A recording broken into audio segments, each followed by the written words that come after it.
তৃতীয় বিশ্বযুদ্ধ শুরু হয়ে গেছে, ঠিক এমন বিস্ফোরণ বার্তাই দিয়েছেন ইউক্রেনের সাবেক সেনাপ্রধান।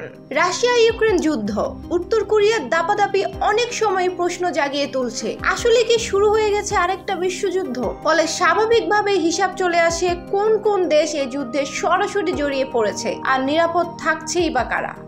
গ্লোবাল পিস ইন্ডেক্সের সর্বশেষ তথ্য বলছে ইউরোপের দেশ হয়েও আইসল্যান্ড নিরাপদ থাকবে। এখানে যুদ্ধের আঁচ একেবারেই লাগবে না। মনে করা হচ্ছে তৃতীয় বিশ্বযুদ্ধ সবচেয়ে শান্তিপূর্ণ থাকবে দেশটি, কারণ এর ভৌগোলিক অবস্থান। মার্কিন সামরিক জোট ন্যাটো সদস্য হলেও আইসল্যান্ডের অবস্থান আটলান্টিক মহাসাগরের মাঝখানে। এর নিজস্ব সেনাবাহিনী নেই। ভৌগোলিক অবস্থানের কারণে বেঁচে যাবে নিউজিল্যান্ডও। এখানে যুদ্ধের উত্তাপ পৌঁছানোর সম্ভাবনা খুবই কম। গ্লোবাল পিস ইন্ডেক্স অনুযায়ী তৃতীয় বিশ্বযুদ্ধের সময় এটি অন্যতম নিরাপদ দেশ হতে পারে। এটি বিশ্বের দ্বিতীয় শান্তিপূর্ণ দেশ হিসেবে বিবেচিত হয়।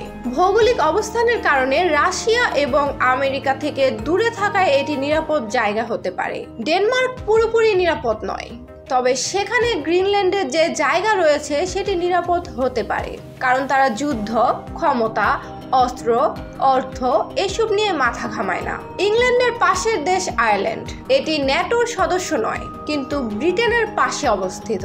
ফলে ব্রিটেন যদি সুরক্ষিত থাকে তাহলেই রক্ষা পেতে পারে আয়ারল্যান্ডও। তবে ইউরোপ, আমেরিকা, রাশিয়া, চীন, ইরান, ইসরায়েল, উত্তর কোরিয়া যুদ্ধে জড়ালে ব্রিটেনের ছাড় পাওয়ার সুযোগ থাকবে না বলেই মনে করেন নিরাপত্তা বিশ্লেষকরা।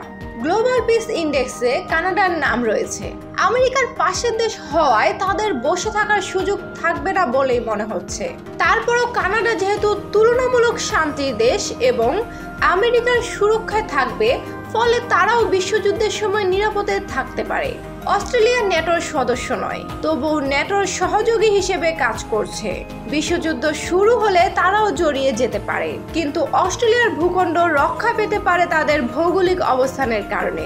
তাসমান পারে খুব সহজে আশ্রে পড়বে না উত্তর কোরিয়ার ছোড়া পারমাণবিক বোমা। সুরভি জান্নাত, দেশ বর্তমান।